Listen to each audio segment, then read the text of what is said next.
തൃശൂർ ജില്ലയിലെ ഒരു പൊതുപ്രവർത്തകനെ പോലീസ് സ്റ്റേഷനകത്ത് ക്രൂരമായി മർദ്ദിക്കുന്ന ദൃശ്യങ്ങൾ നിങ്ങൾ കണ്ടിട്ടുണ്ടാവും. പോലീസ് സ്റ്റേഷനകത്ത് മാനസികമായോ ശാരീരികമായോ ടോർച്ചറുകൾക്ക് വിധേയരാകുന്ന ധാരാളം മനുഷ്യരുണ്ട്. പോലീസിനെതിരെ തന്നെ ആയതുകൊണ്ട് പരാതി കൊടുക്കാനും പൊതുവെ ആളുകൾ ധൈര്യപ്പെടില്ല. അന്വേഷണം നടത്തേണ്ടതും തെളിവെടുക്കേണ്ടതും ഒക്കെ പോലീസ് തന്നെയാണല്ലോ. പിന്നെ എന്തിന് പരാതിപ്പെടണമെന്നതായിരിക്കും ഇരകളുടെ ചിന്ത. എന്നാൽ ഇത്തരം പോലീസുകാരെ കൊടുക്കാനും ചില വഴികളുണ്ട്. വിവിധ കോടതി ഉത്തരവുകളുടെയും സർക്കാർ ഉത്തരവുകളുടെയും പശ്ചാത്തലത്തിൽ കേരളത്തിലെ എല്ലാ പോലീസ് സ്റ്റേഷനിലും CCTV ഫംഗ്ഷനിലായിരിക്കേണ്ടതുണ്ട്.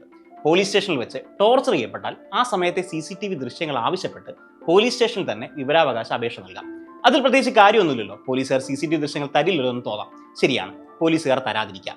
അപ്പോൾ തൃശ്ശൂരിലെ പൊതുപ്രവർത്തനം ചെയ്തതുപോലെ സംസ്ഥാന വിവരാവകാശ കമ്മീഷന് അപ്പീൽ നൽകാം. വിവരാവകാശ കമ്മീഷന്റെ ഉത്തരവിനെ തുടർന്നാണ് നമ്മളിപ്പോൾ കാണുന്ന ദൃശ്യങ്ങൾ പുറത്തു വന്നിട്ടുള്ളത്. ഇനി പോലീസുകാർ CCTV ദൃശ്യങ്ങൾ നശിപ്പിക്കാൻ സാധ്യതയുണ്ടെന്ന് സംശയം തോന്നിയാൽ CCTV ദൃശ്യങ്ങൾ സൂക്ഷിക്കണമെന്നാവശ്യപ്പെട്ട് ഹൈക്കോടതിയെ സമീപിക്കാം. മെറിറ്റുള്ള പല കേസുകൾ പരിഗണിക്കുമ്പോൾ തന്നെ ഇടക്കാല ഉത്തരവിലൂടെ CCTV ദൃശ്യങ്ങൾ സൂക്ഷിക്കാൻ ഹൈക്കോടതി ഉത്തരവിടാറുണ്ട്. ഇങ്ങനെ ലഭിക്കുന്ന ദൃശ്യങ്ങൾ മർദ്ദിച്ച പോലീസുകാർക്കെതിരെ തെളിവായി ഉപയോഗിക്കുകയും ചെയ്യാം.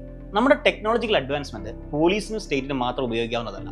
നമ്മളും അത്തരം സാധ്യതകൾ പ്രയോജനപ്പെടുത്തേണ്ടതുണ്ട്.